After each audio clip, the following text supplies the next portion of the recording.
Robot Shankar மறைவுக்கு அவருடைய மனைவி அந்த இறுதி ஊர்வலத்தில் டான்ஸ் ஆடினதை தவறாக பல பேர் பேசுகிறாங்க. இதெல்லாம் கலாச்சாரமெல்லாம் கேட்குறாங்க. ஒருவருடைய இழப்புக்கு அவர்களுக்கு மிக நெருங்கியவர்கள் அந்த இழப்பை எப்படி வெளிப்படுத்தணும்னு சொல்கிறதுக்கு இன்னொருத்தருக்கு உரிமையே கிடையாது. சில பேர் வீட்டில் சத்தம் போட்டு அழுவாங்க, அந்த தெருவுக்கே கேட்கும். சில பேர் வீட்டில் வாயை மாத்திரம் அப்படி பொத்திட்டு அப்படிம்பாங்க.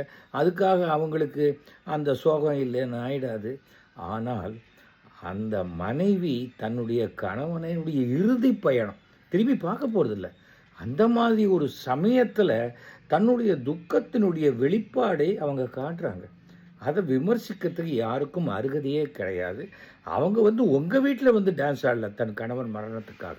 அதை முதல்ல தெரிஞ்சுக்கங்க. ஒரு சோஷியல் மீடியா இருக்கேங்கிறதுக்காக தயவு செய்து யாரையும் புண்படுத்தாதீங்க. எத்தனை ஆண்டு காலம் ஆனாலும் அந்த ரோபோ சங்கருடைய மரணம் அந்த மனைவிக்கு கொடுக்கக்கூடிய பாதிப்பை நீங்கள் யாருமே ஈடுகட்ட முடியாது. தயவு செஞ்சு ஒரு அடுத்தவர்களுடைய சோகத்தையோ துக்கத்தையோ விமர்சனம் பண்ணாதீங்க. ஏன்னா அதை எப்படி வெளிப்படுத்தணுங்கிறது அவங்க மனோபாவம், அது அவங்களுடைய குடும்ப விஷயம். தயவு செஞ்சு இது நான் ஒரு ரிக்வெஸ்ட்டாக கேட்டுக்கிறேன். நன்றி, வணக்கம்.